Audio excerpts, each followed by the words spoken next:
Ya, baik. Selamat siang. Assalamualaikum warahmatullahi wabarakatuh.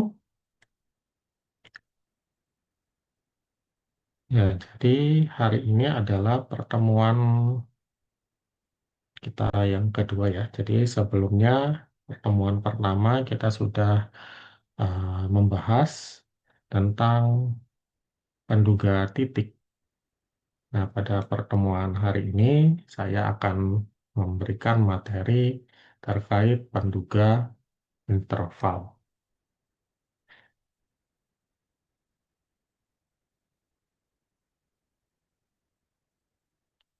Ya, baik. Kita mulai dari mengapa penduga interval diperlukan. Nah, jadi teman-teman, jadi sebelumnya kita sudah mempelajari penduga titik ya. Jadi penduga titik merupakan estimasi, merupakan eh, penduga titik hanya menghasilkan satu nilai estimasi. Jadi dalam penduga titik kita hanya menghasilkan satu nilai estimasi atau menghasilkan satu angka. Nah, misalnya kita ingin mengetahui rata-rata tinggi badan seluruh mahasiswa di universitas terbuka. Nah, jadi kita kan nggak mungkin untuk mengukur semua mahasiswa. Maka dari itu, misalkan dari 1.000 mahasiswa, misalkan kita ambil 100 sampel orang ya. Jadi 100 sampel, dari sampel tersebut kita peroleh misalkan nilai rata-ratanya adalah rata-rata tinggi badan mahasiswa adalah 165. Nah, contohnya seperti itu. Jadi kita bisa menganggap bahwa tinggi eh, rata-rata populasi dari seluruh mahasiswa di kampus universitas terbuka adalah tinggi badannya 165. Nah, jadi nilai 165 itu kita sebut sebagai penduga titik, di mana tinggi badan tersebut mewakili keseluruhan populasi.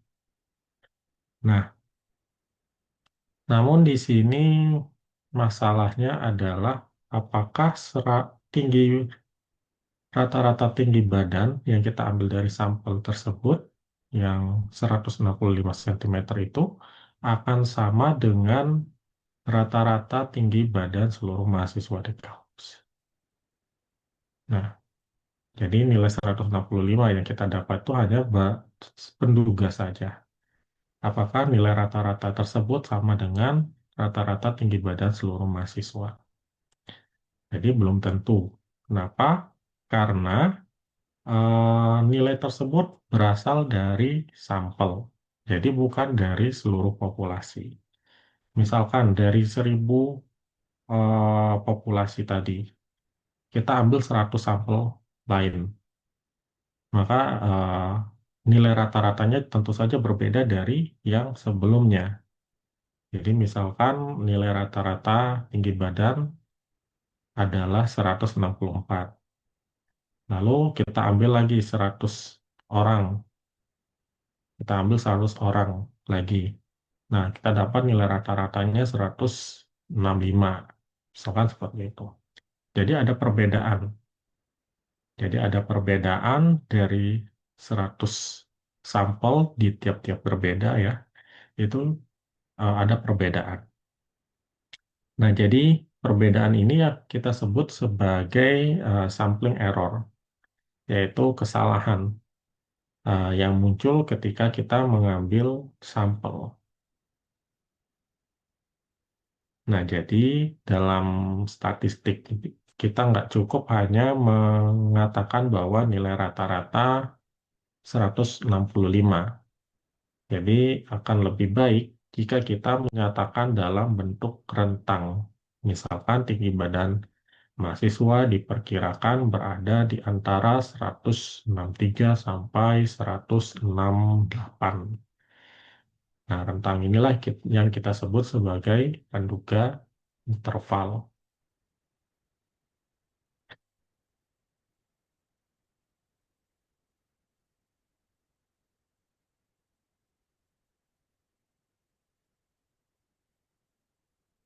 Kemudian, kapan baiknya kita menggunakan penduga tik-tik maupun penduga interval?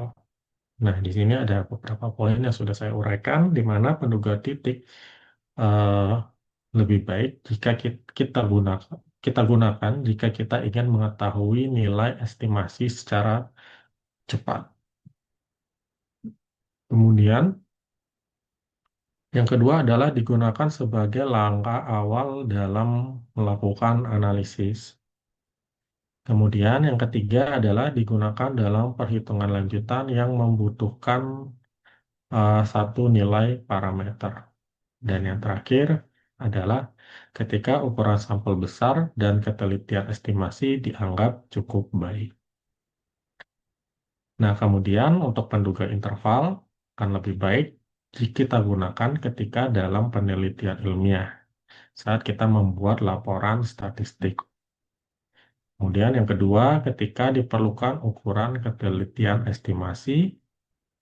Dan ketiga adalah saat kita ingin mengetahui tingkat keyakinan terhadap hasil estimasi. Dan terakhir adalah untuk mengambil keputusan yang memiliki risiko besar. Nah, jadi penduga titik di sini kan lebih baik kita gunakan ketika hanya membutuhkan satu nilai terbaik ya dari suatu parameter. Sedangkan untuk menduga interval kan lebih baik ketika kita gunakan ketika kita ingin lebih hati-hati dalam menarik kesimpulan.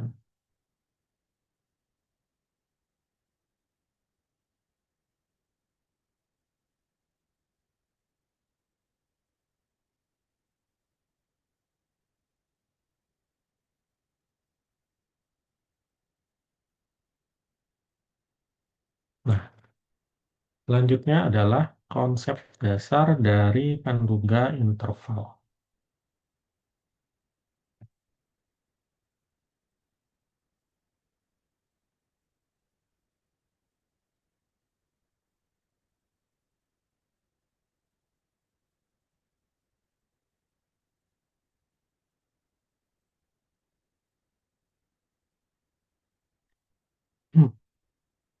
Nah, di sini misalkan kita memiliki sampel acak X1, X2, sampai Xn ya, yang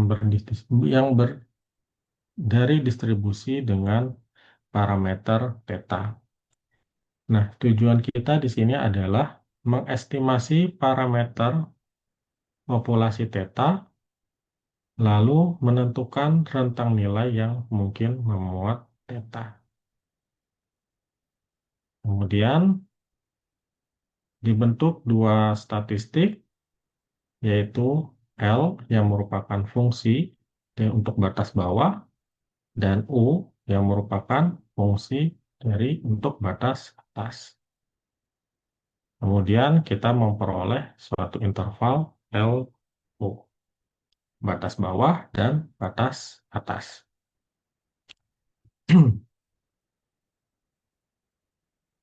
Ya, mohon izin saya ambil air sebentar.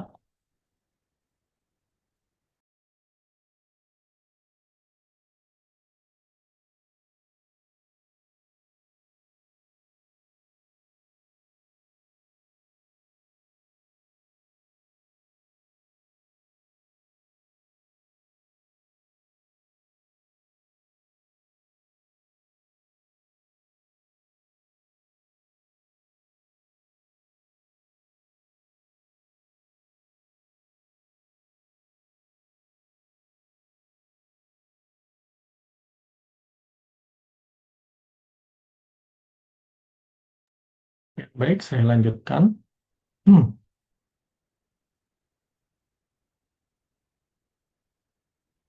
Nah, di sini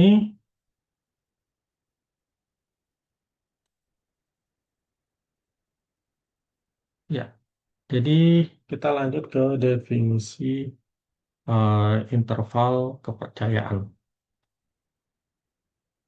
Jadi suatu interval dengan batas LU disebut sebagai interval kepercayaan 100 gamma persen untuk parameter theta jika memenuhi P probabilitas ya ini ya, P probabilitas theta dengan batasan L sampai U sama dengan gamma, di mana gamma di sini adalah berada pada rentang 0 sampai 1. Nah, jadi gamma di sini adalah probabilitas ya, atau tingkat kepercayaan.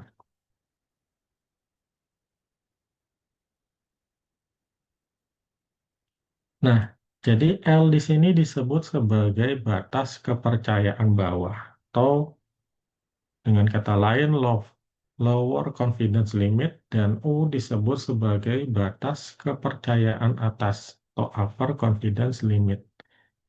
Dan gamma di sini adalah menyatakan tingkat kepercayaan.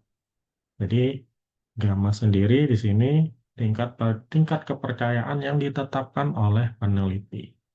Contoh, misalkan gamma sama dengan 0,9, yang artinya bahwa interval kepercayaan sebesar 90%. Dan atau gamma sama dengan 0,95, yang berarti interval kepercayaannya adalah 95%. Contoh lain, gamma sama dengan 0,99, yang merupakan interval kepercayaan 99%.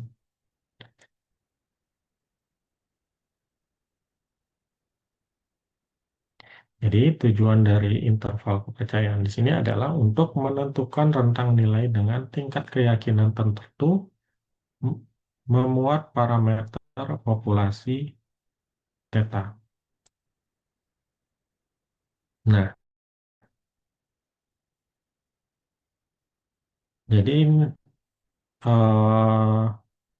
pada dasarnya di sini ya, semakin besar tingkat kepercayaan atau persentasenya semakin besar, maka interval yang kita hasilkan akan semakin lebar.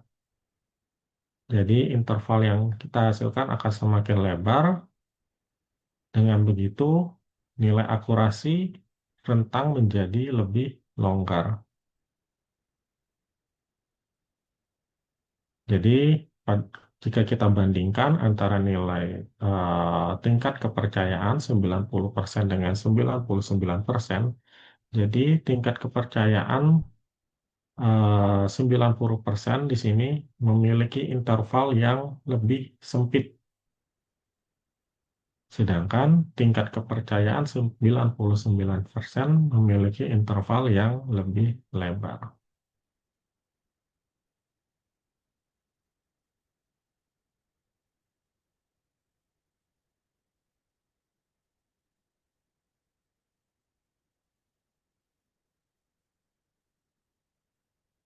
Nah, kemudian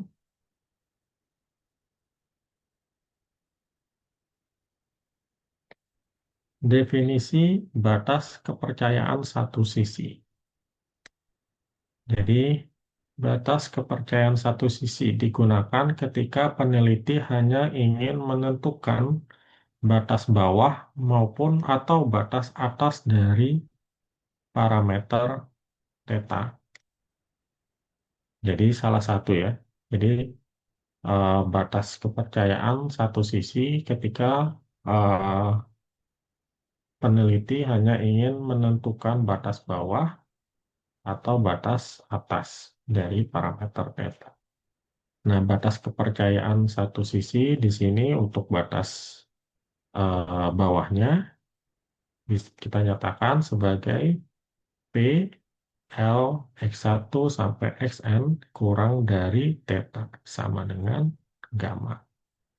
Nah, Lx di sini merupakan fungsi atau disebut sebagai batas kepercayaan 100 gamma persen untuk theta.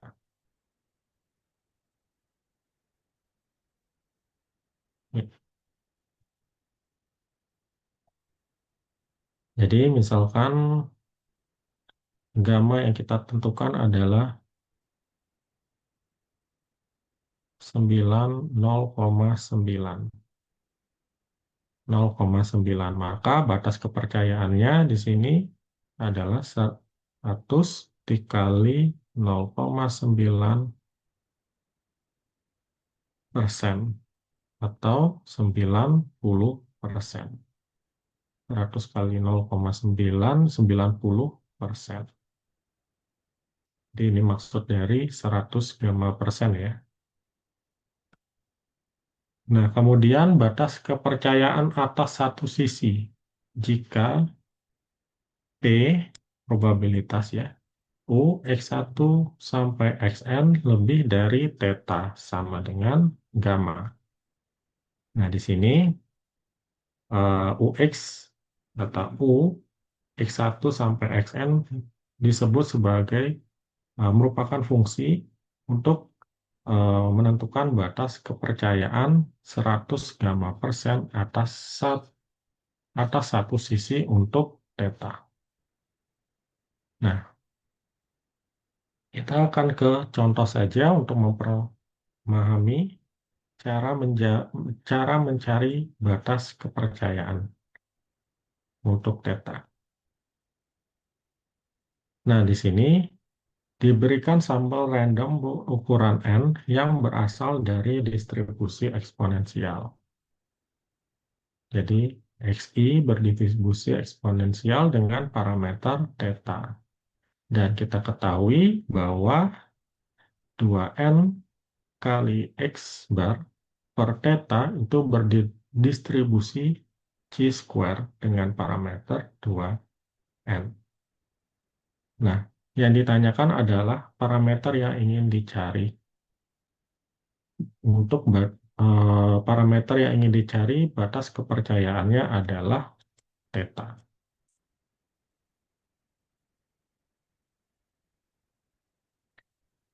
Nah, jadi persamaannya di sini ya. Kita peroleh rumusnya untuk kepercayaan satu sisi bawah. Untuk batas kepercayaan satu sisi bawah, gamma sama dengan P 2nx bar per theta. Lebih kurang dari eh, chi-square ya, di sini ya. Chi-square untuk gamma dengan parameter 2n. Nah, maka jadi P. Jadi karena kita ingin mencari parameter ya dari theta. Jadi P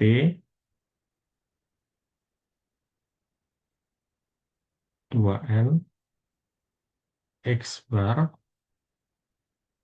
Jadi theta-nya kita pindahkan ke kanan. Lalu chi-square 2n kita pindahkan ke kiri. Per chi-square kuadrat. Chi-square gamma 2n kurang dari theta. Nah, jadi untuk batas bawah, satu sisinya itu adalah kita peroleh Lx sama dengan 2n X bar per chi square gamma 2n. Nah, ini adalah persamaan atau fungsi untuk mencari uh, penduga parameter dari theta.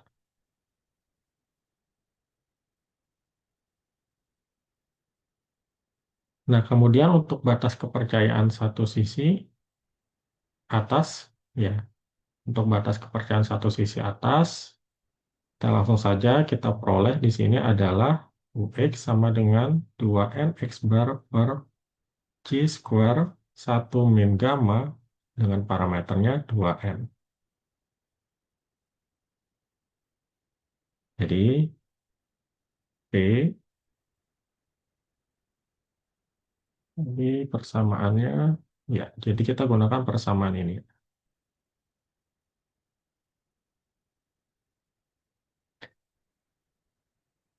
P 2N X bar per theta lebih dari, maaf, ya benar, 2N per theta lebih dari C square gamma 2N.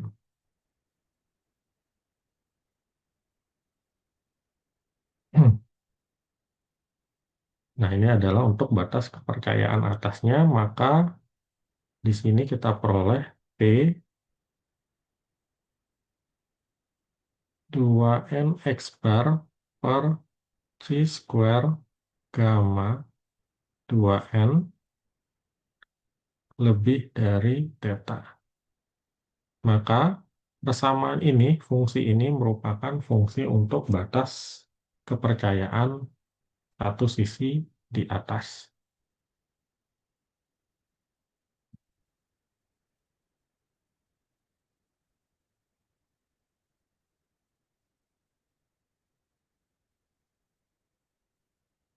Nah, kemudian kita coba ke contoh kasus. Nah, dalam sebuah perusahaan telekomunikasi, telekomunikasi mengamati waktu antar gangguan jaringan dalam jam, yang diasumsikan mengikuti distribusi eksponensial dengan parameter theta. Dari sampel acak sebanyak N sama dengan 20, jadi sampel acaknya sebanyak 20, diperoleh rata-rata sampel adalah 12,5 jam. Maka akan dibentuk batas kepercayaan satu sisi bawah dengan eh, tingkat kepercayaannya 95% untuk parameter theta. Oh ya, jadi ini soalnya ada dua.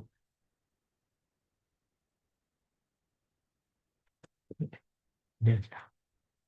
Jadi tentukan batas kepercayaan satu sisi bawah 95% untuk theta dan batas kepercayaan satu sisi atas 95% untuk theta. Nah, jadi di sini kita memerlukan tabel chi-square ya untuk mendapatkan nilai batas kepercayaan sisi bawah maupun sisi atas. Jadi di sini kita membutuhkan tabel chi-square di mana di sini untuk chi-square 0,95 dengan parameternya di sini adalah 40 ya, sama dengan 55,758 dan chi-square 0,05 dengan N-nya 40 sama dengan 26,509. Nah, sekarang kita akan coba selesaikan mencari batas kepercayaan satu sisi bawah 95% untuk theta.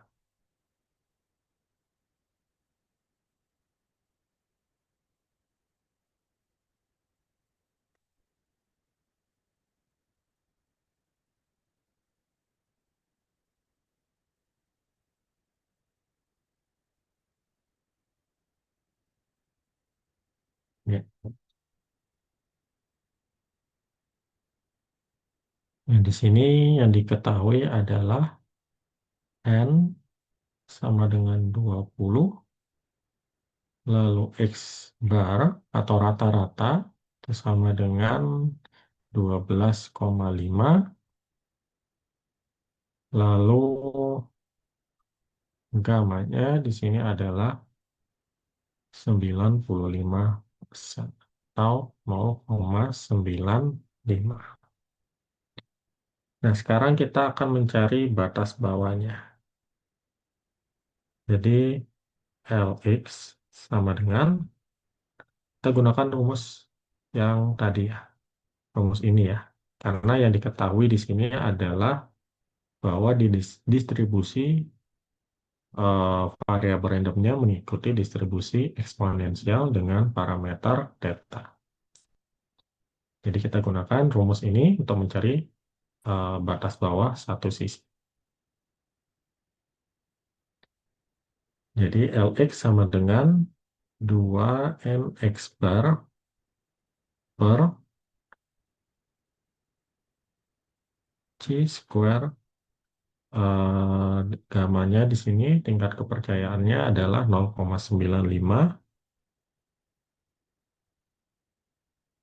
Lalu di sini N-nya adalah 2 dikali 20.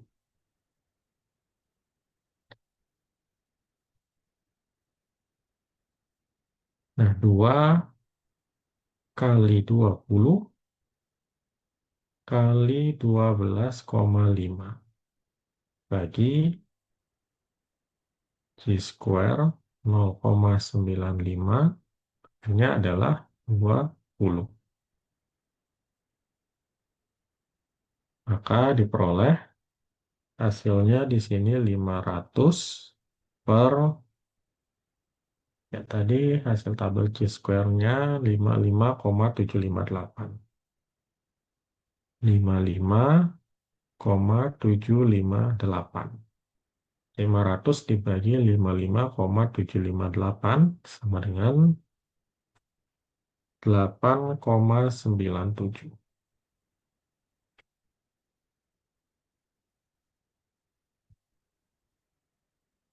Jadi bisa kita tulis di sini bahwa P 8,95 kurang dari theta sama dengan gamanya adalah ya tadi 0,95.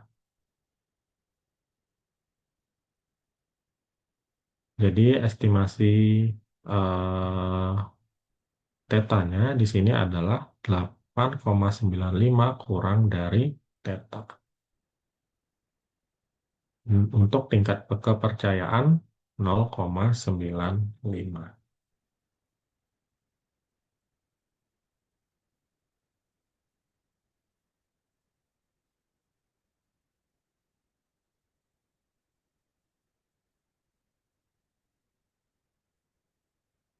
Kemudian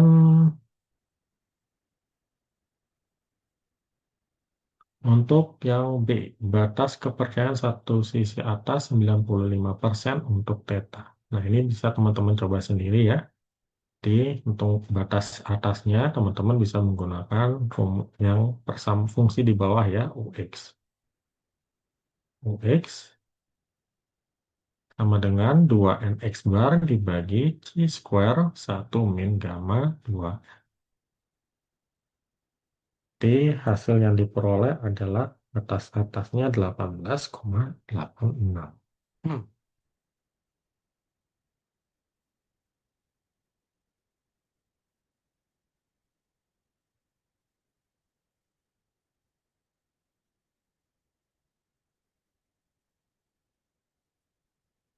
Ya baik, apakah ada yang ingin ditanyakan? Untuk contoh yang tadi,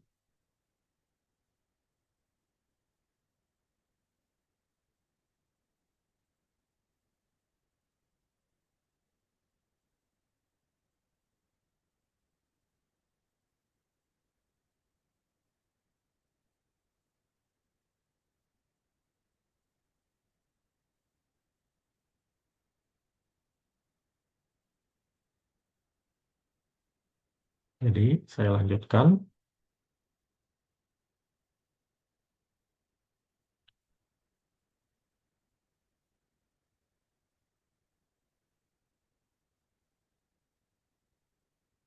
Nah, jika sebelumnya adalah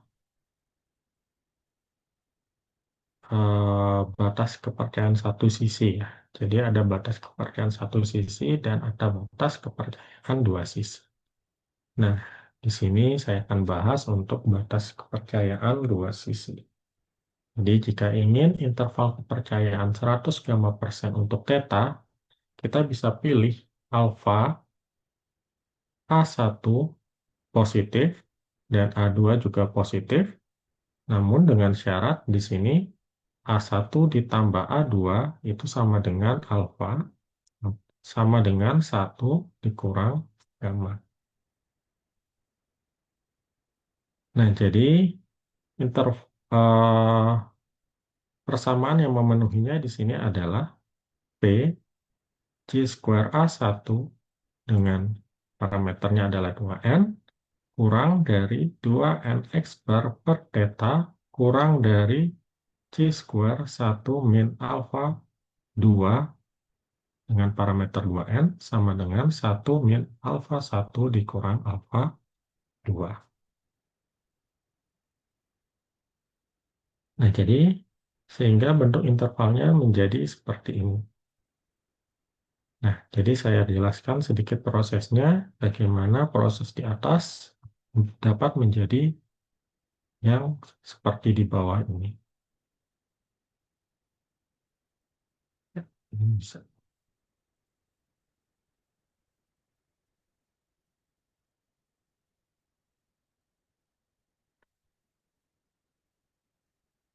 Nah, jadi karena yang kita ingin cari adalah penduga interval dari theta, maka di sini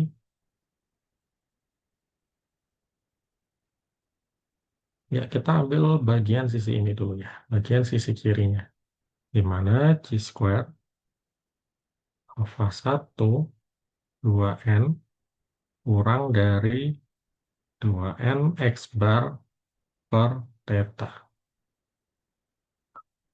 Maka tinggal kita pindahkan sisinya, theta kita pindahkan ke kiri, lalu C square 2N-nya kita pindahkan ke kanan. Di theta kurang dari 2N X bar per C square alpha 1 2N.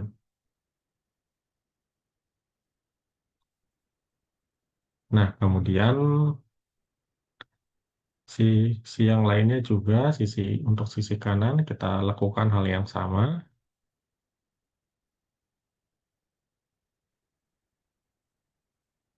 Jadi 2N X bar per theta kurang dari C square 1 min alpha 2 2N. Maka theta 2N X bar per C square 1 min alpha 2 2N kurang dari theta. Nah, sekarang tinggal kita gabungkan yang kita peroleh sebelumnya.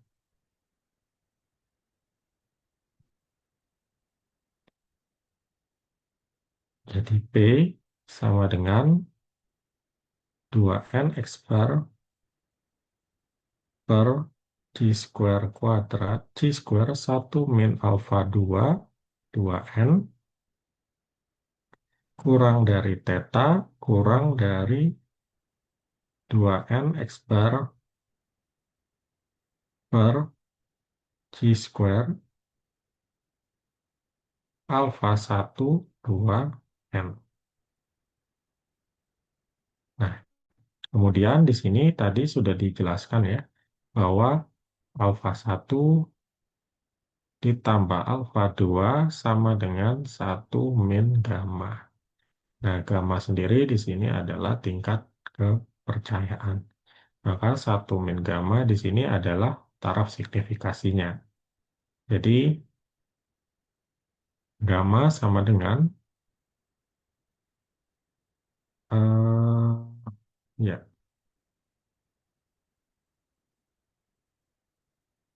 bukan gamma sama dengan,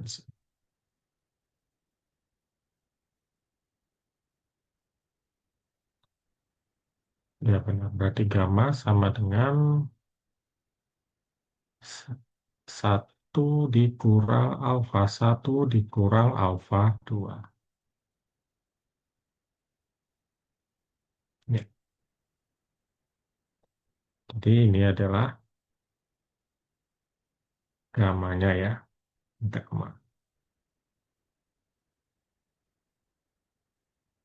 Atau tingkat kepercayaan. Nah, jadi tingkat kepercayaan sendiri di sini adalah satu dikurang alfa satu dikurang alfa 2. Nah, alfa satu sama alfa 2 itu adalah taraf signifikasinya. Sekarang, jika ekor dibuat sama. Nah, yang dimaksud ekor di sini adalah, jadi gambar ini ya. Jadi, jika eh, suatu variabel acak berdistribusi normal, maka berlaku seperti ini ya. Maka berbentuk lonceng seperti ini dia grafiknya. Di mana di sini ya, ini ekornya di sini kita anggap sama ya. Sama. Ini alfa per 2, ini alfa per 2.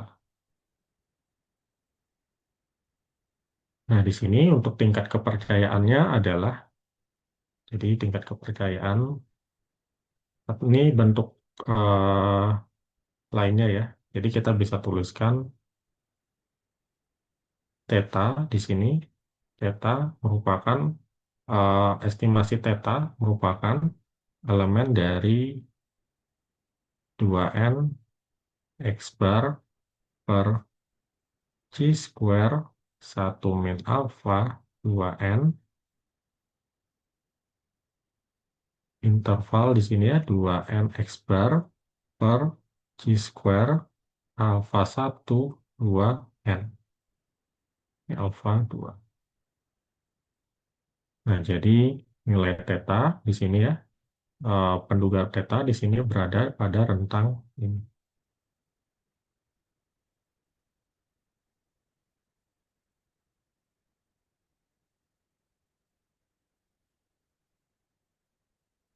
Nah, contoh, misalkan kita diberikan sampel random yang berasal dari distribusi normal, di mana XI berdistribusi normal dengan parameter mu dan sigma kuadrat. Nah, varian populasi sigma kuadrat diketahui, dan rata-rata sampel untuk S-bar digunakan sebagai penduga mu. Jadi, di sini mu di sini merupakan X-bar.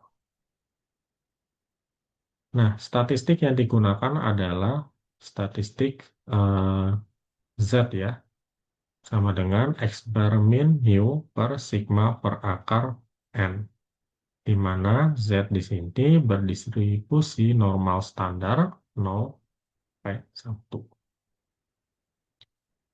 Nah, parameter yang ingin kita taksir adalah nilai rata-rata populasi atau mu. Nah, kita ingin menduga parameter mu, intervalnya berapa.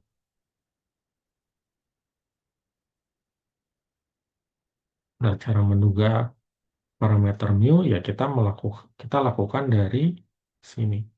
Kita menggunakan statistik yang akan kita pakai ini. Nah, di sini karena distribusi normal bersifat simetris, maka digunakan batas kritis. Ya, jadi karena distribusi normal, ya grafiknya berbentuk lonceng ya, dia simetris, baik sisi kiri maupun sisi kanan sama, maka kita gunakan batas kritisnya adalah min Z1 min alfa per 2 dan Z1 min alfa per 2. Jadi, sehingga di sini 1 min alfa sama dengan P min Z1 min alfa per 2 kurang dari, nah jadi ini adalah Z.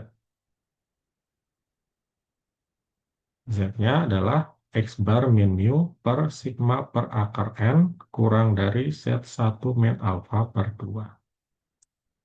Nah, karena yang ingin kita duga di sini adalah parameter rata-rata ya. Parameter rata-rata yang ingin kita duga. Maka saya jelaskan prosesnya di sini.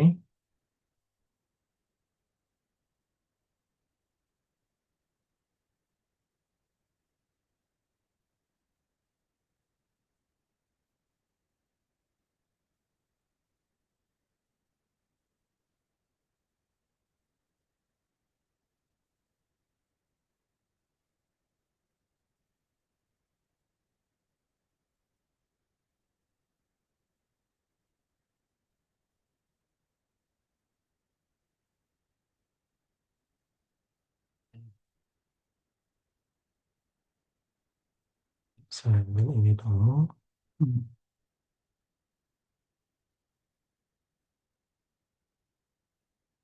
Ya, jadi yang kita ingin duga adalah parameter rata-ratanya atau mu-nya. Nah, di sini P min Z1 min alfa per 2. Jadi kedua ruas kita kalikan dengan sigma per akar N. Jadi sigma per akar N kurang dari X bar min mu kurang dari Z1 min alfa per 2 sigma per akar N. Kemudian P, jadi X bar, jadi ketiga ruas ini ya, ketiga ruas ini kita kurangkan dengan X bar. Jadi min X bar min Z1 min alfa per 2 sigma per akar N kurang dari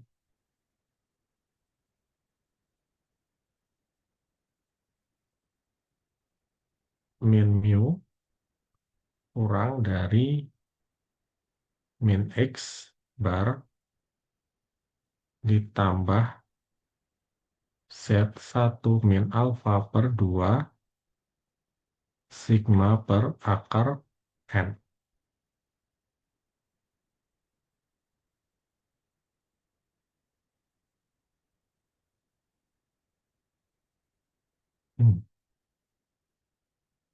Oke,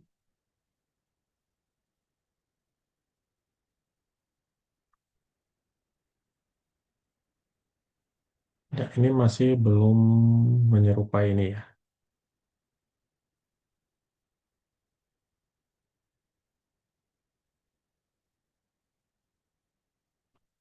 Ya, selanjutnya,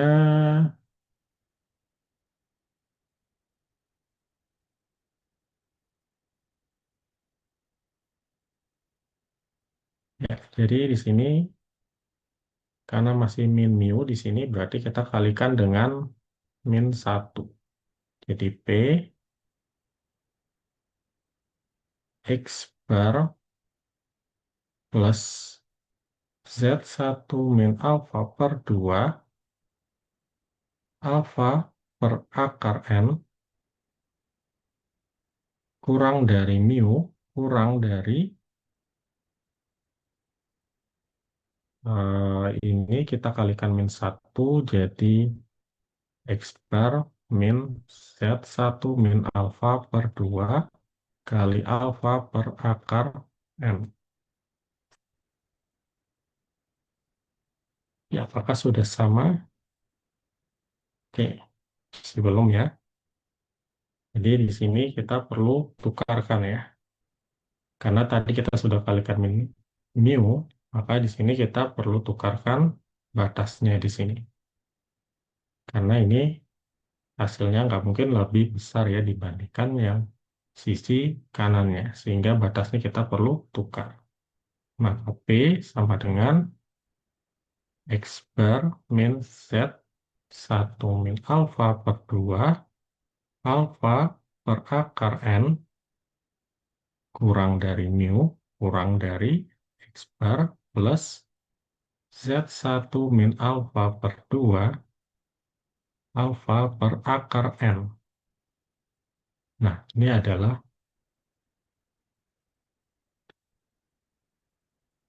batas interval untuk mu. Batas interval dua sisi untuk parameter mu atau rata-rata populasi. Nah, di sini kita bisa tuliskan secara singkat, bisa seperti ini ya. Jadi, mu adalah anggota dari batas interval ini.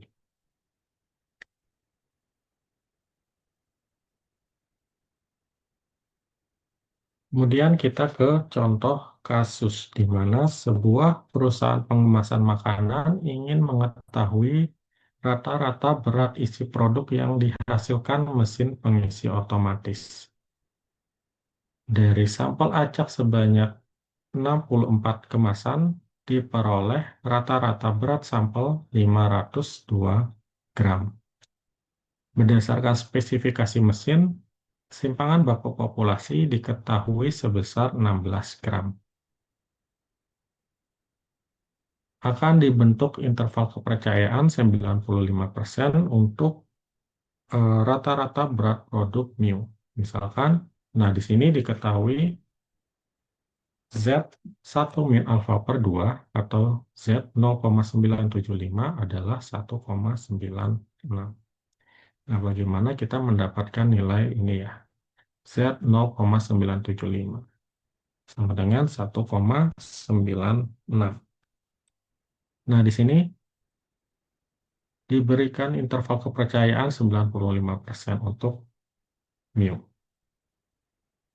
Jadi, saya jelaskan.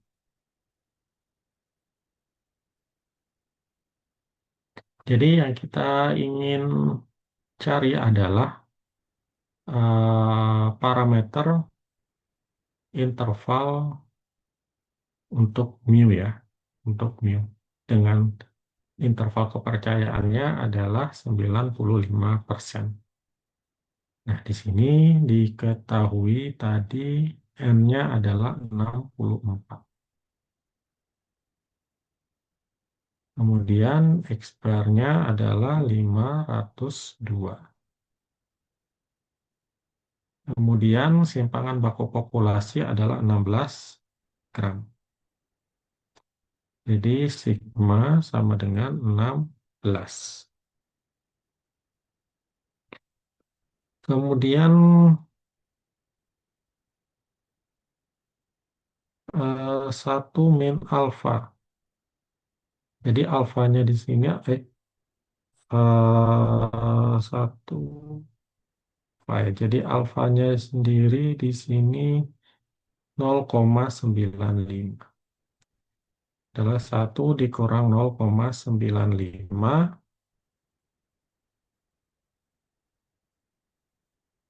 maka 1 min alfa per 2 itu sama dengan, ya ini 1 dikurang 0,95 itu adalah 0,05. 1 min alfa per 2 berarti 0,05 dibagi 2 sama dengan 0,025. Nah, jadi kita kembalikan lagi, 1 dikurang 0,025 itu sama dengan 0,975. Nah, sehingga nilai Z tabel yang akan kita gunakan di sini adalah 0,975. Jadi 0,975, Z 0,975 adalah 1,65.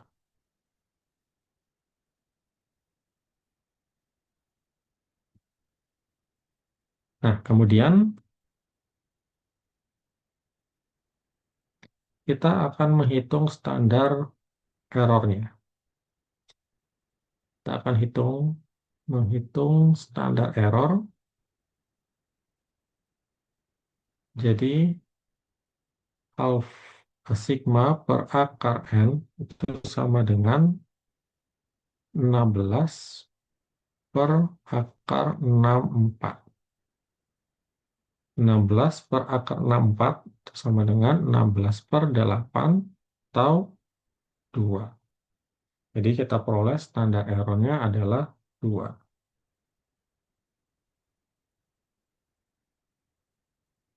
Nah ini yang kan yang tadi kita hitung ya, alpha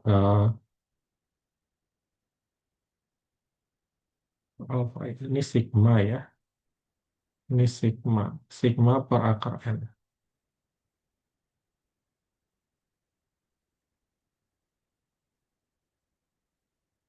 Oke, ini saya perbaiki dulu. Bukan alfa ini. Null. Ini adalah sigma.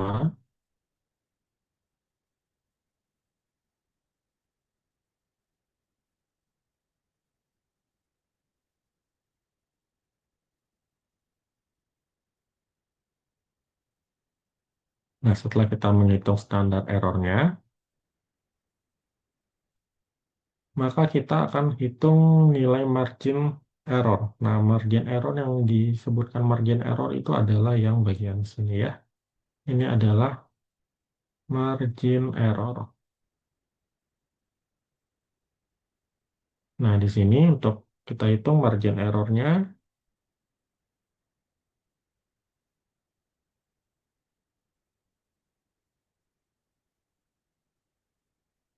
jadi E sama dengan Z 0,975 dikali 2.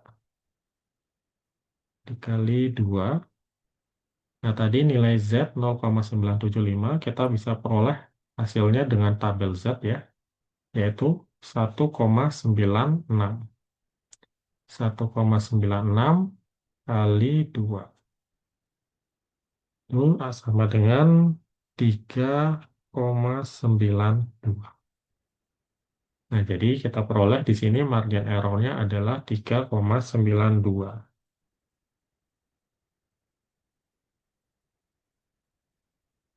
Kemudian untuk batas bawahnya, jadi sekarang baru bisa kita tentukan batas bawah dan batas atas.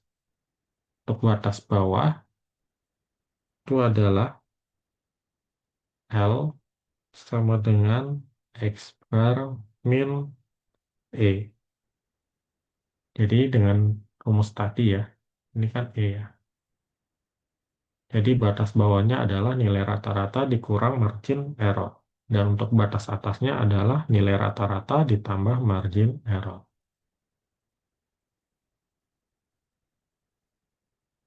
X bar min E. Jadi tadi nilai X barnya adalah 502. 502 dikurang 3,92. Hasilnya adalah 498,08. Untuk batas bawahnya adalah 498,08. Lalu batas atasnya L sama dengan X bar ditambah E 502 ditambah 3,92. Hasilnya adalah 505,92. Maaf, ini U ya, bukan L. U.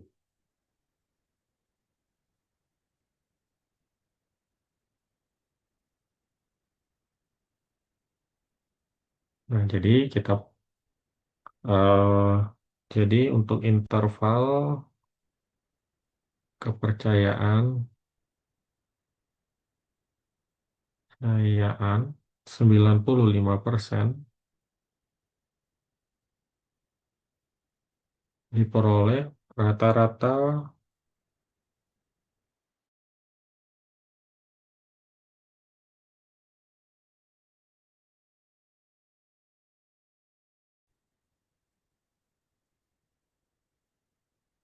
498,08 kurang dari mu kurang dari 505,92. Nah, ini adalah interval eh, penduga interval dari parameter mu. Nah, ini adalah untuk penduga intervalnya. Lalu untuk penduga interval titiknya berapa? Jadi penduga interval titiknya itu sekitar adalah nilai rata-rata ya. Atau 0,502. Ini penduga titik Kemudian penduga intervalnya adalah 498,08 sampai 505,92.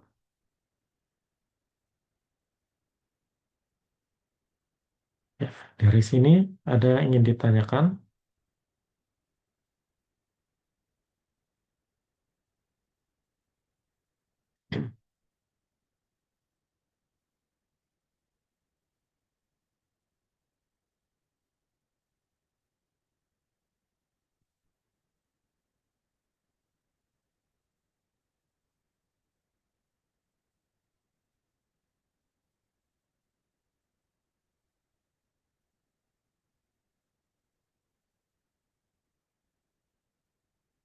Baik, saya lanjutkan. Kuantitas pivotal. Jika suatu variabel random dinyatakan sebagai key, di mana key di sini adalah suatu fungsi, maka key disebut kuantitas pivotal apabila memenuhi dua syarat, yaitu key merupakan fungsi dari data sampel dan parameter, dan yang kedua adalah distribusi key tidak bergantung pada parameter yang tidak diketahui. Nah, jadi saya ulangi lagi. Jadi kuantitas pivotal ya. Jadi ini sebagai pondasi utama dalam eh, penerapan metode penduga interval. Jadi kuantitas pivotal. Jadi kuantitas pivotal jika kita diberikan suatu variabel random x1, x2 sampai xn, maka key merupakan suatu kuantitas pivotal dengan jika memenuhi dua syarat utama, di mana syarat pertama di sini adalah fungsi dari data dan parameter. Jadi key merupakan fungsi dari data dan parameter, data sampel dan parameter. Jadi key dibentuk dari data sampel dan juga mengandung parameter yang tidak diketahui. Misalkan parameternya adalah parameter theta di sini. Nah, syarat yang kedua adalah distribusinya tidak tergantung pada parameter theta. Jadi distribusi key di sini tidak tergantung pada parameter yang tidak diketahui, khususnya parameter theta.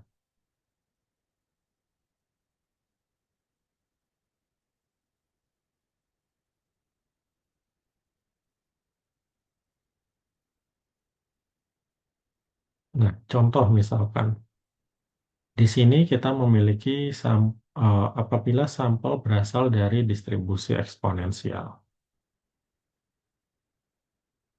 Nah, dari contoh ini kita bisa peroleh bahwa variabel randomnya kita bisa nyatakan dengan key itu sama dengan 2n x bar per theta.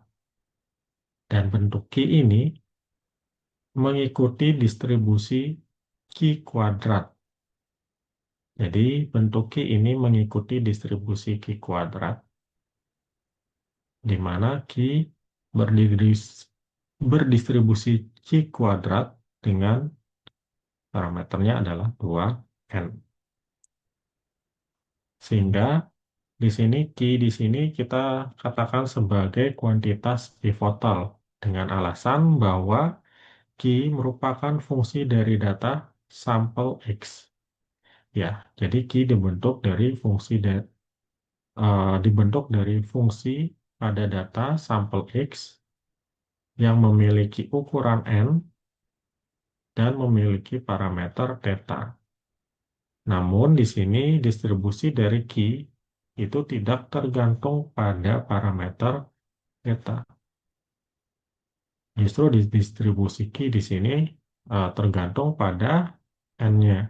N-nya ini adalah ukuran sampel. Jadi distribusi Eh, jadi distribusinya sudah diketahui, yaitu distribusi Q kuadrat dengan derajat bebasnya adalah 2N.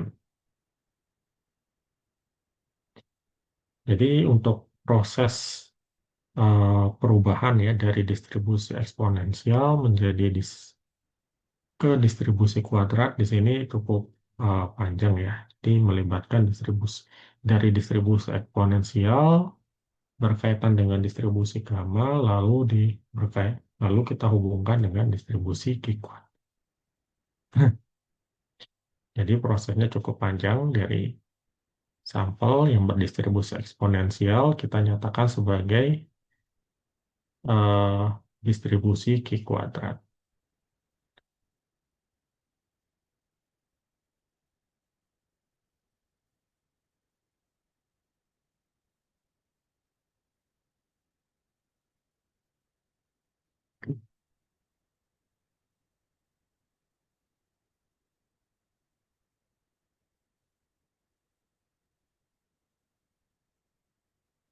Ya, kemudian teorema 5.1 yaitu bentuk umum dari kuantitas pivotal.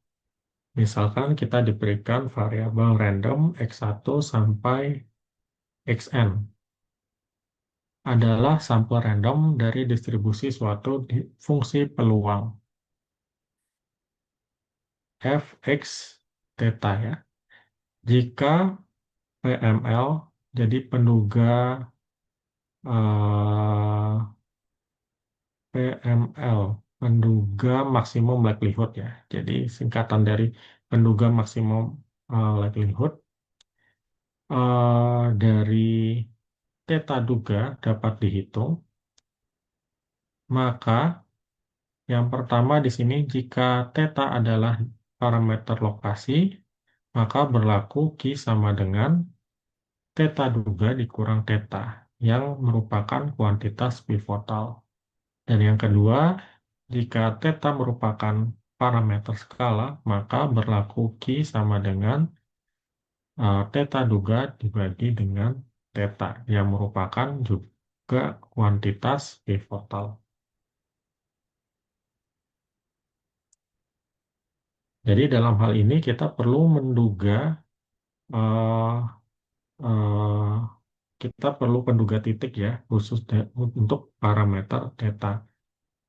Jadi di sini kita bisa gunakan metode maksimum likelihood untuk mendapatkan parameter theta atau mendapatkan penduga titiknya yaitu theta topi. Nah, dari sini baru kita bisa membangun kuantitas pivotal.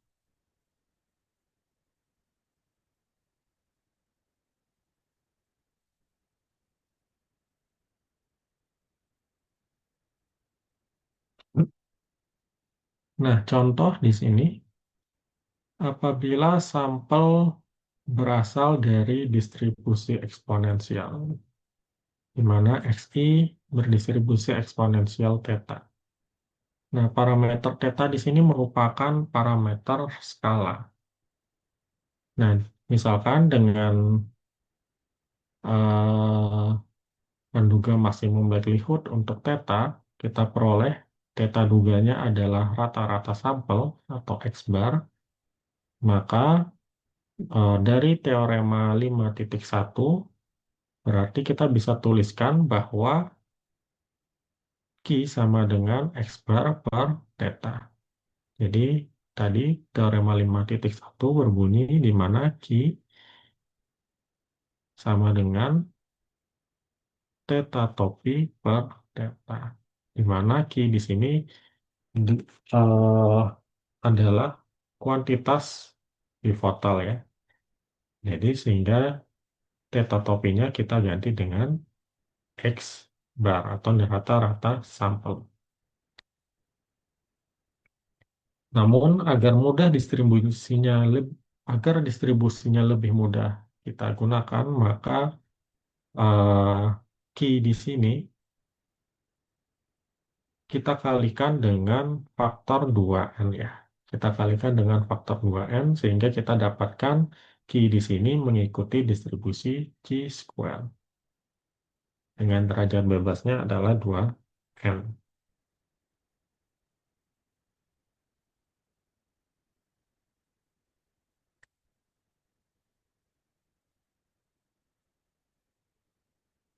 Lebih lanjut lagi, ada teorema 5.2, di mana kuantitas pivotal untuk distribusi, lokasi, dan skala. Nah, di sini misalkan sampel random X1 sampai Xn. Jadi, distribusi dengan parameter lokasi skala bisa kita nyatakan sebagai berikut. Fx theta 1 theta 2, di mana di sini kita memiliki dua parameter ya, yaitu parameter lokasi dan parameter skala, maka fungsinya dan dinyatakan sebagai 1/θ2 F0 X dikurang theta 1 per theta 2.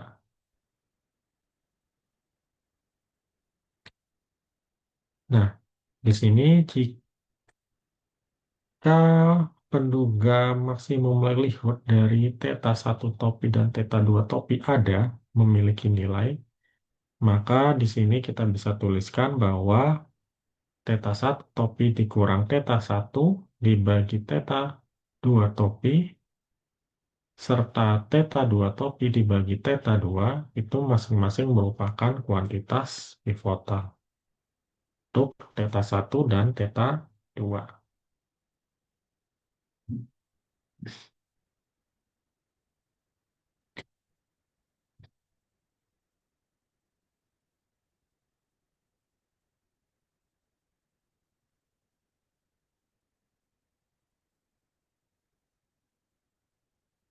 Nah, kemudian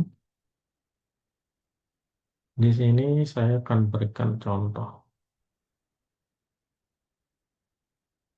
Nah, diberikan sampel random XI berdistribusi normal dengan parameter mu dan sigma kuadrat.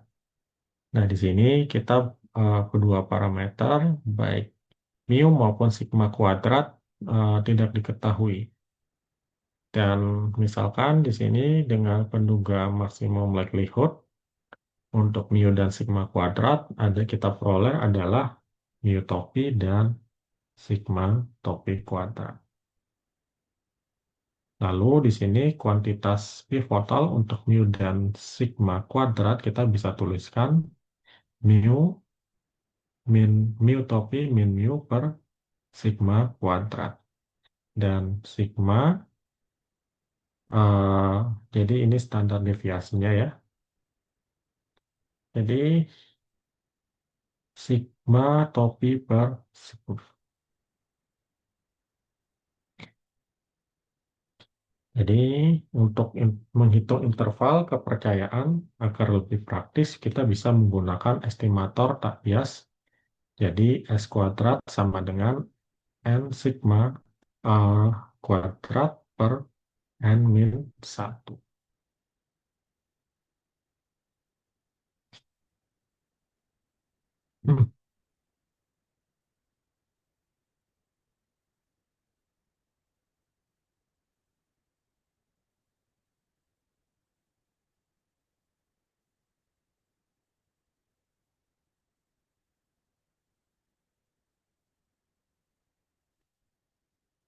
Nah, di sini interval kepercayaan untuk mu.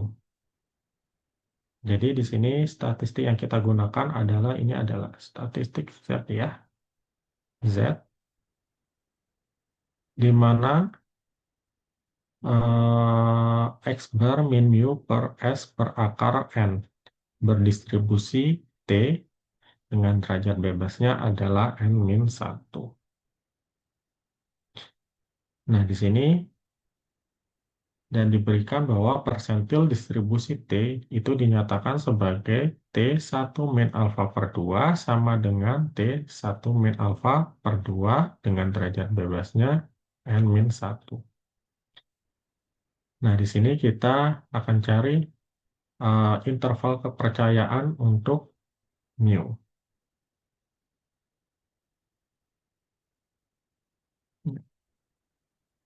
Nah, jadi ini yang diperoleh ya. Jadi proses ini kita peroleh dari, ya, kita bisa saya tuliskan di sini.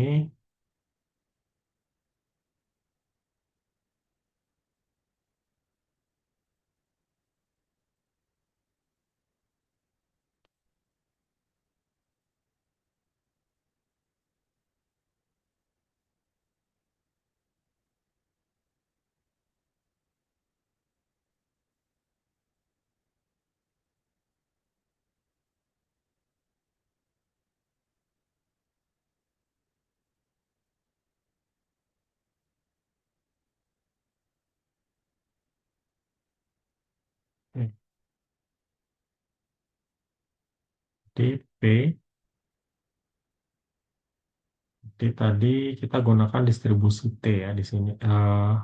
Ya, T N min 1. T dengan derajat bebas N min 1 kurang dari Z kurang dari min T, maaf,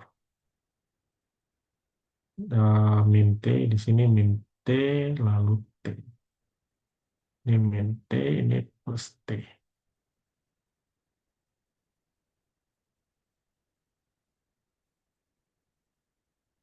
T N min 1.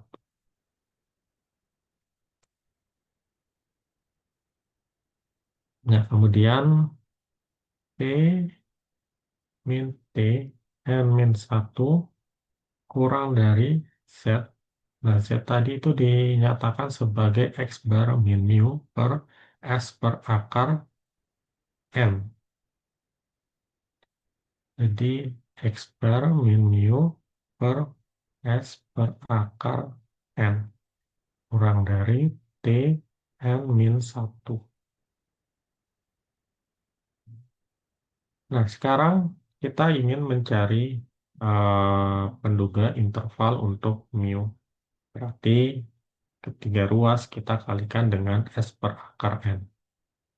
Jadi P min T N min 1 kali S per akar N kurang dari X bar min mu kurang dari S, maaf, T N min 1 kali S per akar N.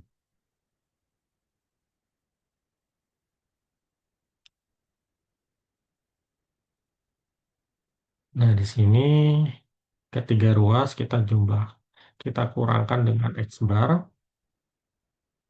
Jadi P min X bar min T N min 1 kali S per akar N kurang dari min mu kurang dari T kurang, maaf, di sini X bar min X bar min X bar plus T N min 1 kali S per akar M.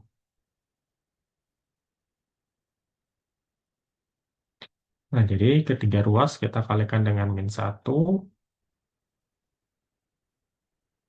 P, jadi X bar plus T N min 1 S akar N kurang dari mu kurang dari X bar min T N min 1 S per akar N. Nah, karena ini bentuk ini tidak logis ya, tidak logis di mana batas bawahnya lebih besar, ini ya, lebih besar dibandingkan dengan batas atasnya, maka posisinya kita tukar jadi P X min T N min 1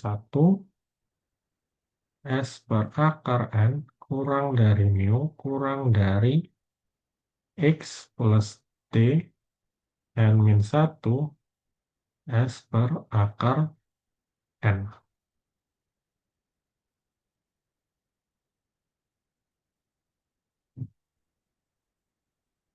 Oh ya, di sini oh ya dia menggunakan interval kepercayaan ya dua sisi ya. Jadi satu min alfa per dua. Di sini saya tidak menuliskan alfa per duanya ya. Satu min alfa per dua.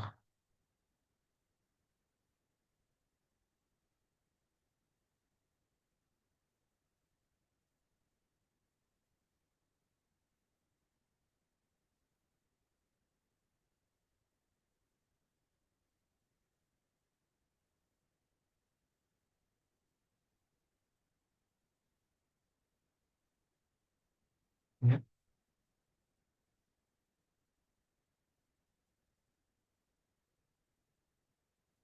Jadi diperoleh hasilnya seperti ini. Untuk probabilitasnya sama dengan satu min alfa. Alfa di sini adalah taraf signifikasi.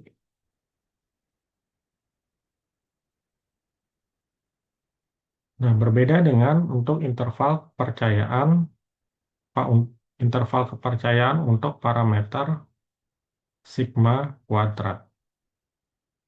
Nah, jadi interval kepercayaan untuk sigma kuadrat di sini, ya, kita langsung saja di sini kita peroleh untuk penduga parameter interval sigma kuadrat atau standar deviasinya di sini adalah akar n-1 s kuadrat per c square satu min alfa per 2 dan untuk batas bawahnya, untuk batas atasnya akar n-1 s kuadrat per c square kuadrat alfa per 2. Jadi berbeda ya. Jadi berbeda di sini jika untuk interval kepercayaan untuk mu kita gunakan distribusi T. Untuk interval kepercayaan, untuk sigma kuadrat, kita gunakan distribusi chi-square.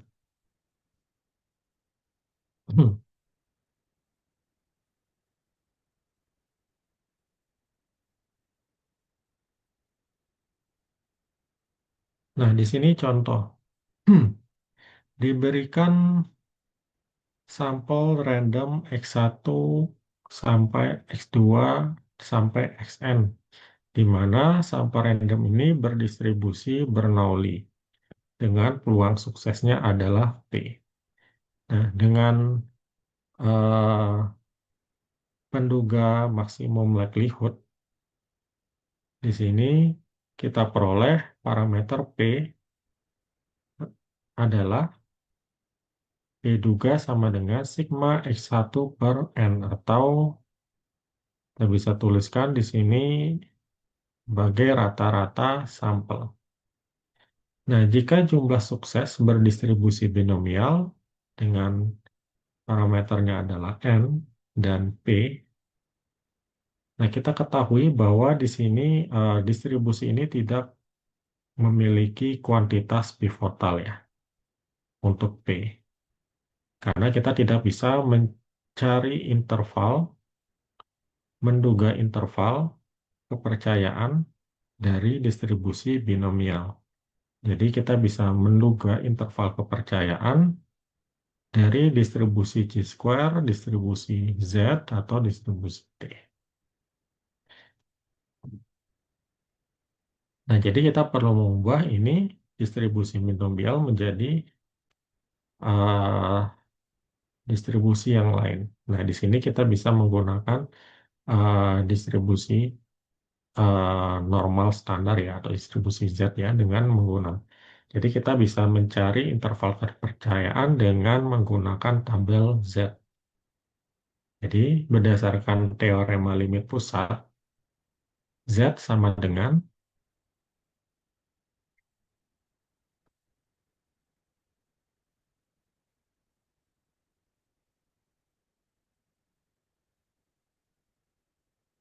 ya. Jadi dengan teorema limit pusat kita bisa menggunakan pendekatan dari distribusi eh, eh, distribusi binomial menjadi distribusi normal standar. Nah, sehingga kita peroleh bahwa nilai Z sama dengan P duga dikurang P per akar P dikali 1 min P per N. Di mana Z di sini berdistribusi normal standar dengan parameter sama dengan 0 dan eh, variansinya adalah 1. Sigma kuadratnya adalah 1. Nah, untuk jumlah sampel yang besar, apabila N-nya besar, maka interval kepercayaan bisa kita tuliskan seperti ini. Bisa kita tuliskan seperti ini. Kemudian batas bawah dan batas atas untuk P dapat kita tentukan dengan menyelesaikan pertidaksamaannya. Sehingga pertidaksamaannya hasilnya seperti ini.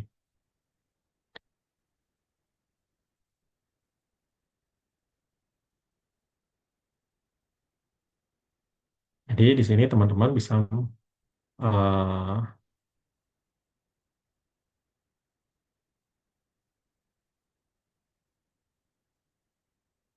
mendapat nanti teman-teman bisa uraikan sendiri ya sampai teman-teman di sini mendapatkan nilai P0-nya, estimasi dari P0 dan estimasi dari P1-nya. Nah, kemudian contoh yang kedua diberikan di sampel random X1 sampai Xn yang berdistribusi ini distribusi Poisson ya. Distribusinya adalah jadi mu ini adalah rata-rata kejadian dalam suatu interval. Dan di sini distribusi ini tidak memiliki kuantitas pivotal. Agar memiliki kuantitas pivotal, maka kita perlu mengubahnya dengan menggunakan teorema limit pusat. Nah, di sini kita ketahui bahwa eh, mu itu mu top, mu top P itu sama dengan X bar.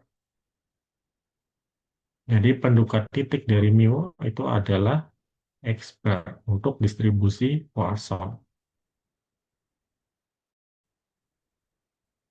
Jadi karena rata-rata sampel mendekati distribusi normal untuk N besar, maka kita bisa tuliskan jadi distribusi Poisson di sini ya. Bisa kita gunakan dengan pendekatan teorema limit pusat, sehingga jika jumlah sampelnya sangat besar, maka eh, rata-rata sampelnya berarti distribusi normal. Jadi kita bisa tuliskan seperti ini. X bar min mu per akar mu per N mendekati distribusi normal standar. Nah, dengan demikian bahwa terdapat kuantitas pivotal ya untuk mu.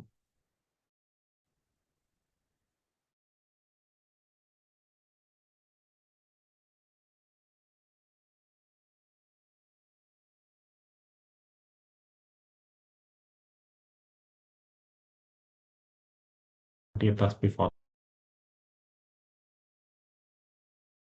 eh,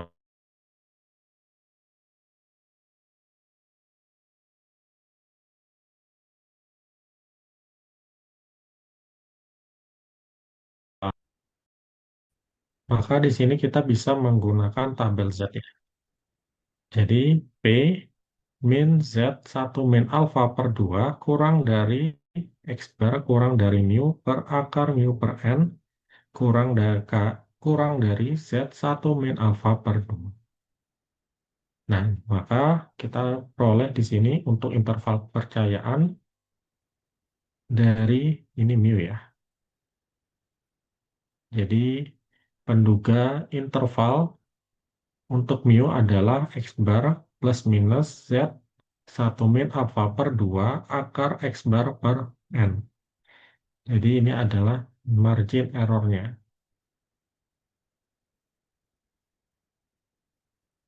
Ini adalah margin error.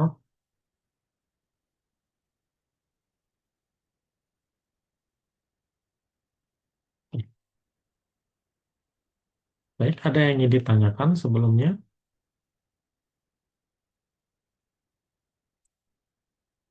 Belum kita lanjut ke latihan soal. Nah, jadi di sini saya berikan latihan soal yang akan kita bahas sama-sama dulu. Nah, sebelumnya teman-teman silakan baca dulu soalnya.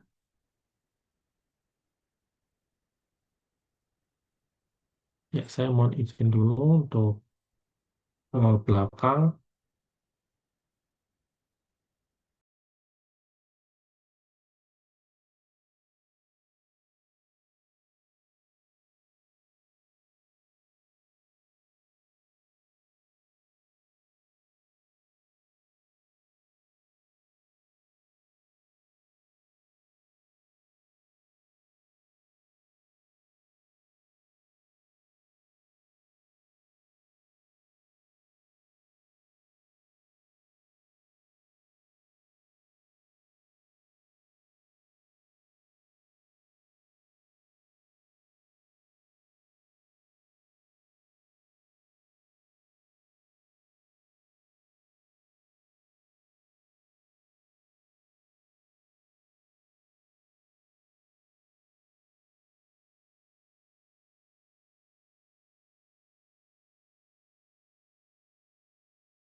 Ya, baik, saya lanjutkan kembali. Nah, untuk soal, jadi diberikan, jelaskan pokok-pokok pikiran Rostov tentang tahap-tahap pembangunan ekonomi. Di sini kita pandang sampel random berukuran N dari distribusi normal.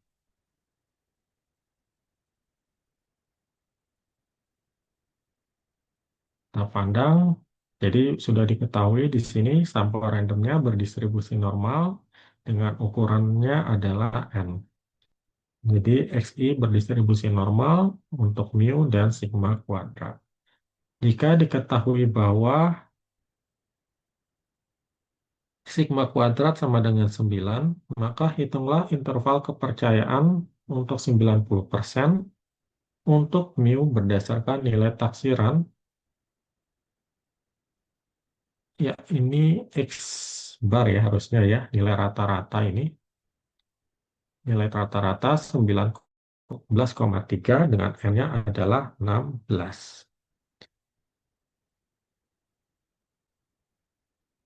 Ya, kita coba selesaikan dulu yang A.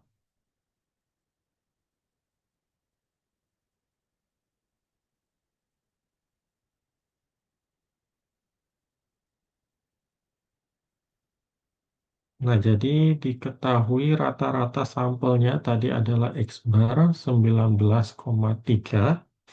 Kemudian variansi adalah 9.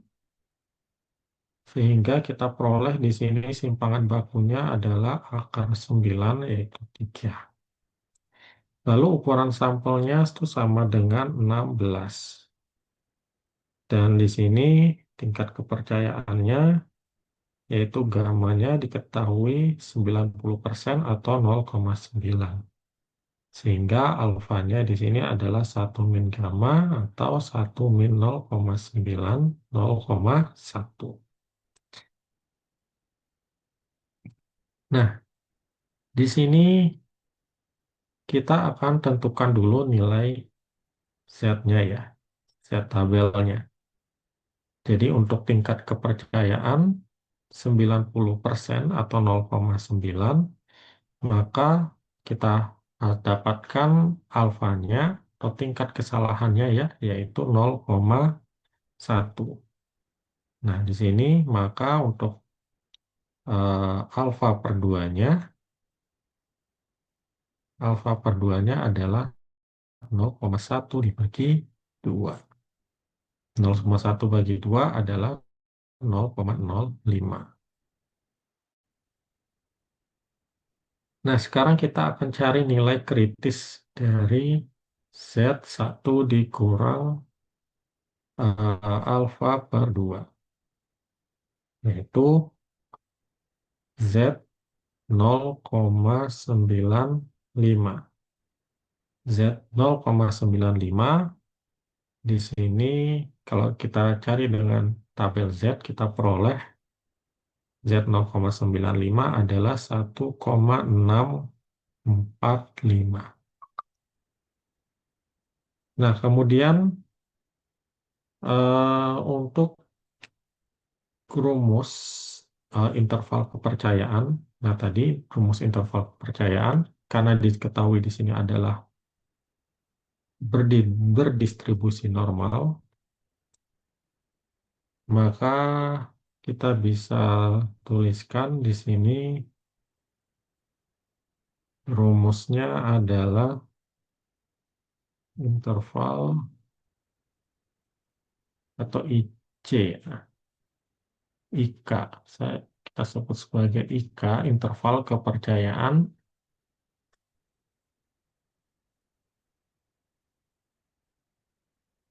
Rumus untuk interval kepercayaan di sini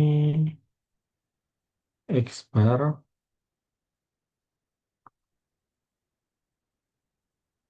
atau kita pakai rumus di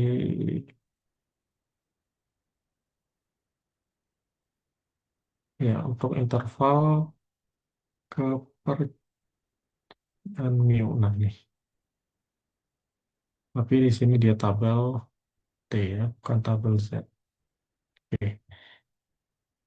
Jadi ini teman-teman perlu ingat ya rumusnya ya. Jadi untuk interval kepercayaan dari distribusi normal itu adalah X bar plus minus Z1 min alfa per 2 dikali sigma per akar N. Jadi ini adalah rumus interval kepercayaan untuk eh, distribusi normal. Jadi yang akan kita cari di sini adalah interval kepercayaan dari rata-rata ya, rata-rata. Nah, jadi kita hitung dulu untuk margin errornya. Ya, margin error. Jadi margin errornya adalah Z1 min alfa per 2 dikali sigma per akar N. Nah, tadi Z1 min alfa per 2-nya kita peroleh 1,645. 1,645 dikali sigmanya di sini adalah 3. 3 per akar N. N-nya adalah akar 16. Maka margin errornya dari hasil yang sudah saya hitung di sini. Bentar.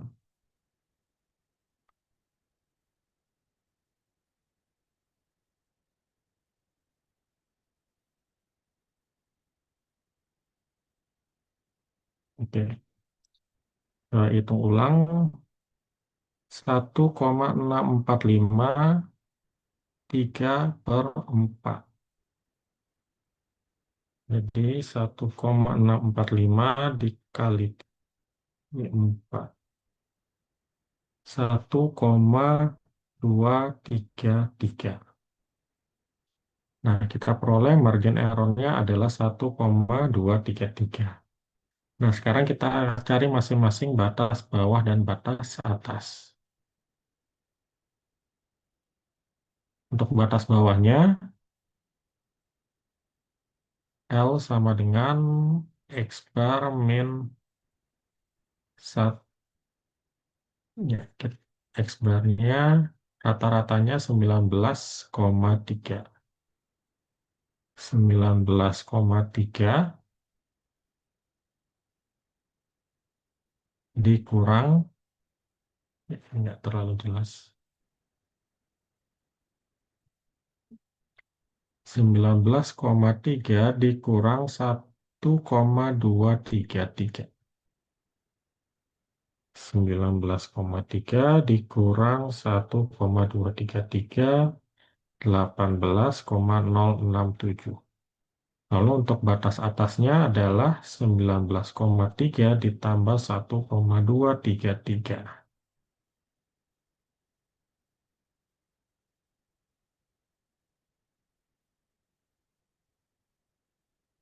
20,533. Sehingga penduga interval untuk mu untuk rata-rata populasi adalah 18,067 kurang dari mu kurang dari 20,533 untuk tingkat kepercayaannya sebesar 90%.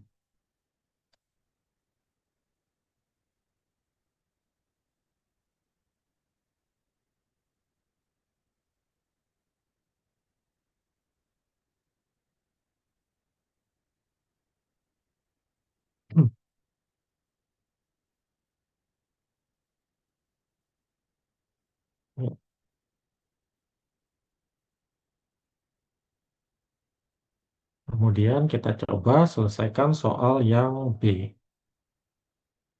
Soal yang B berdasarkan informasi dalam A, jadi informasi yang kita peroleh tadi hasilnya, itulah batas kepercayaan bawah 90% untuk satu sisi untuk mu. Nah, jika yang A tadi adalah interval kepercayaan untuk dua sisi, yang B yang ditanyakan adalah interval kepercayaan untuk dua sisi.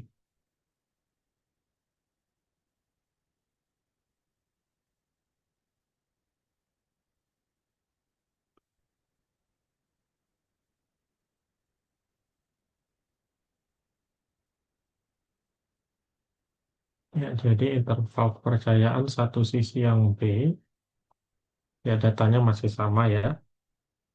Jadi tadi nilai X bar-nya sama dengan 19,3. Kemudian sigma kuadratnya sama dengan 9. Maka sigmanya sama dengan akar 9 adalah 3. Lalu tadi N-nya sama dengan 16. Kemudian gamanya atau tingkat kepercayaannya di sini 90% atau 0,9.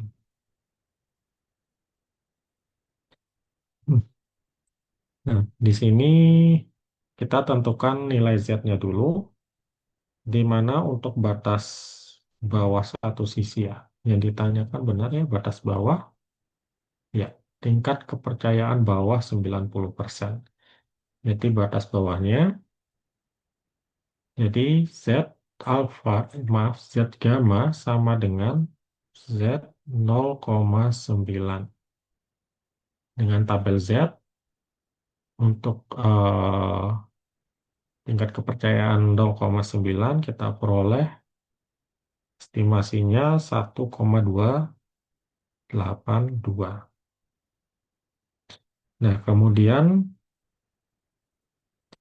untuk tingkat rumus batas kepercayaan bawah ya, jadi L itu sama dengan X bar per Z gamma dikali sigma per akar N. Nah, jadi di sini margin errornya ya Z gamma sigma per akar N. Kita akan hitung margin errornya. Ini adalah rumusnya ya. Jadi margin error itu sama dengan 1,282 dikali, nah di sini sigmanya adalah 3 per akar 16. 1,282 dikali 3 per 4, kita peroleh margin errornya 0,962. Nah, ini adalah nilai margin error. Nah, setelah kita mendapatkan nilai margin error, baru kita bisa menghitung batas bawahnya. Jadi L sama dengan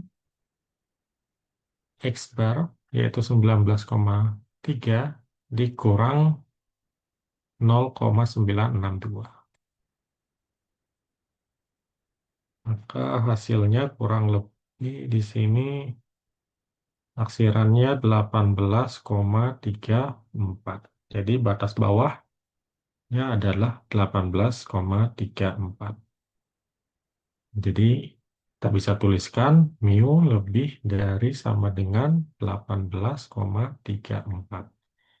Jadi untuk tingkat kepercayaan 90%, maka penduga interval mu di sini adalah tidak kurang dari 18,34.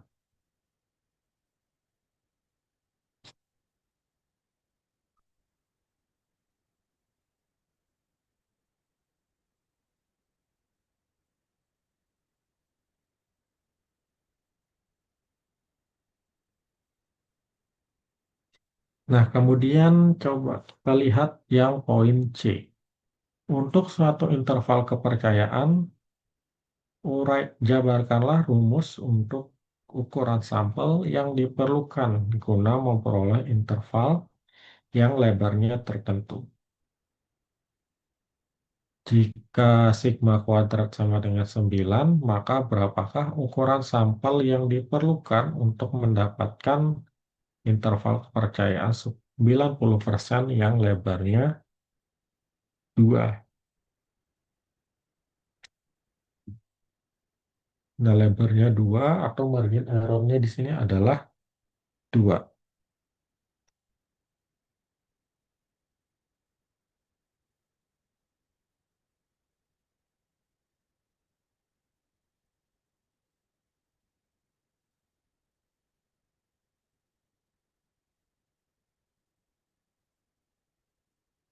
Hmm,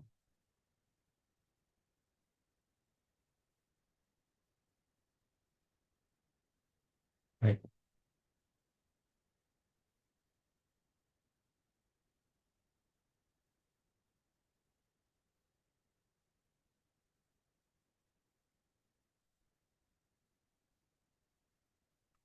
Sekarang kita coba selesaikan untuk yang C. Jadi varians populasinya diketahui sigma kuadrat sama dengan 9, maka standar deviasinya adalah akar 9, yaitu 3. Kemudian di soal juga diberikan tingkat kepercayaan yaitu 90%. Jadi gamanya sama dengan 90% atau 0,9. Di mana jika gamanya 0,9, alfanya adalah 1 dikurang 0,9 atau 0,1. Nah, di sini nilai kritisnya kita gunakan nilai kritis Z ya.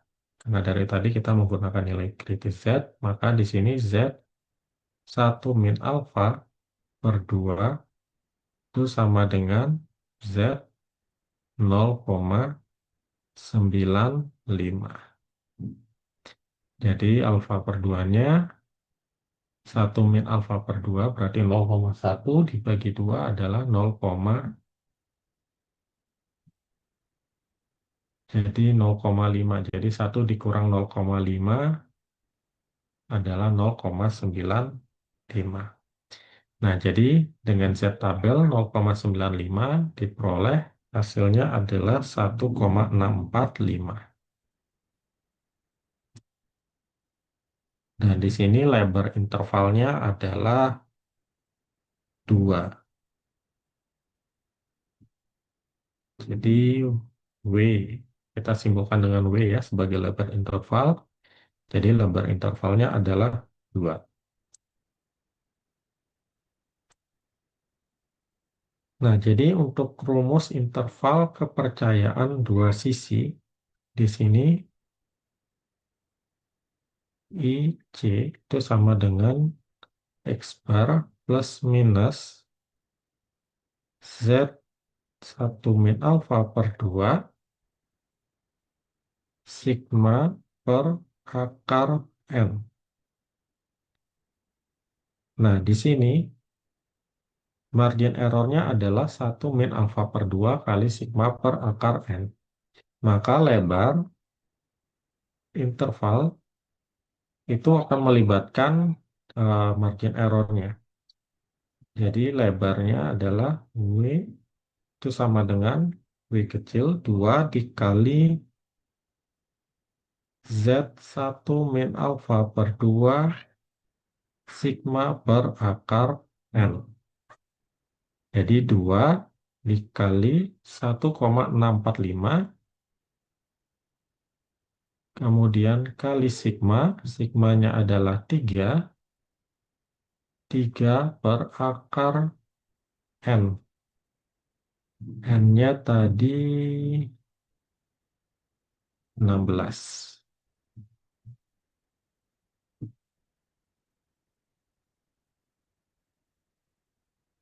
Oh, maaf. Tadi bukan 16 yang ini ya.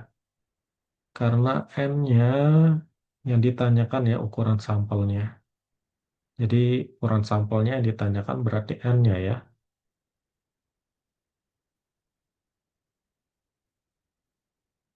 Jadi ini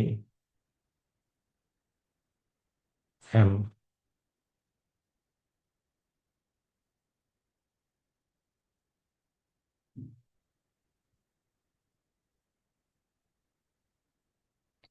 Ya, maka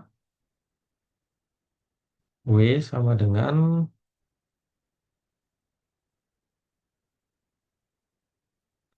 2 dikali 1,648 dikali 3.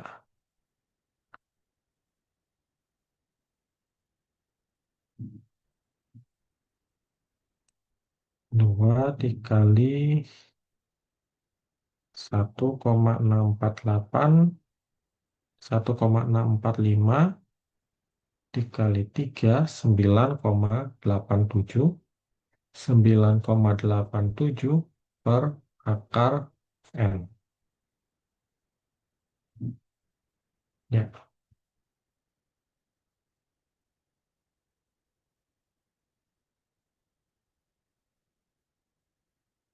Nah, maka di sini akar N itu sama dengan 9,87 per W.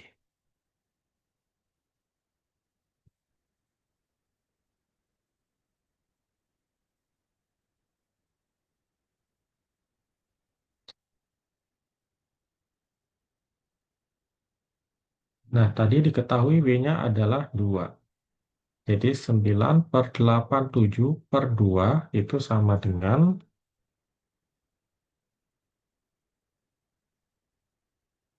4,9 atau kita taksirkan di sini 5 ya. Jadi akar N itu kita taksirannya adalah 5. Maka N-nya adalah, jadi N-nya adalah, ini kedua ruas kita kuadratkan, 5 kuadrat, maka N kurang lebih di sini sampelnya adalah 25. Jadi di sini kita peroleh nilai sampelnya adalah 25.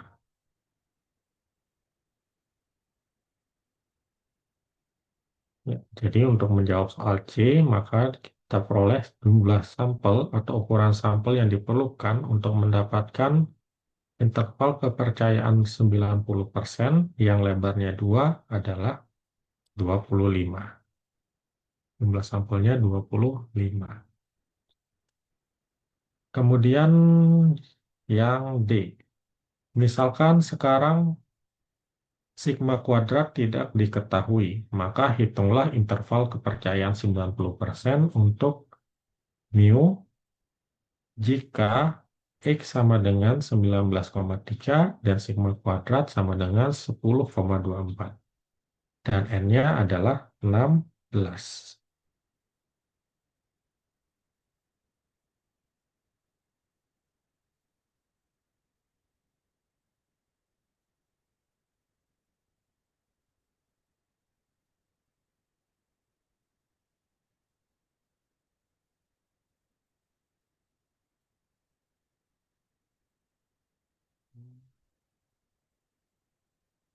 Ya,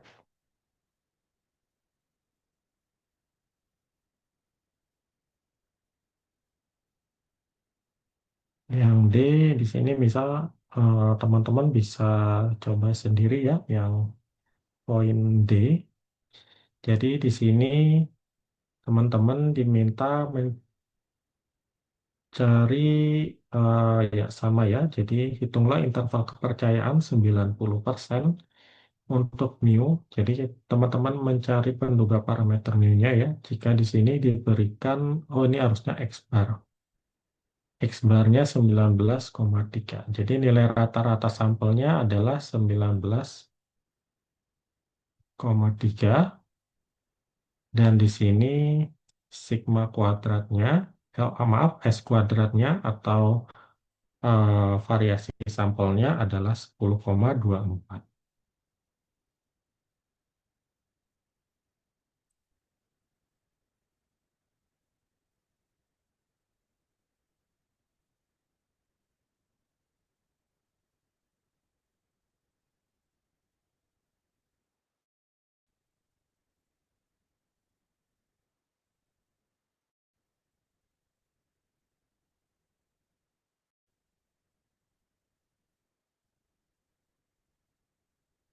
Oke, ya, waktu sudah. Dan untuk yang E ya, yang E berdasarkan data dalam D, berarti berdasarkan informasi yang ada di dalam D, setelah teman-teman memperoleh hasilnya, maka hitunglah interval kepercayaan 99% untuk sigma kuadrat.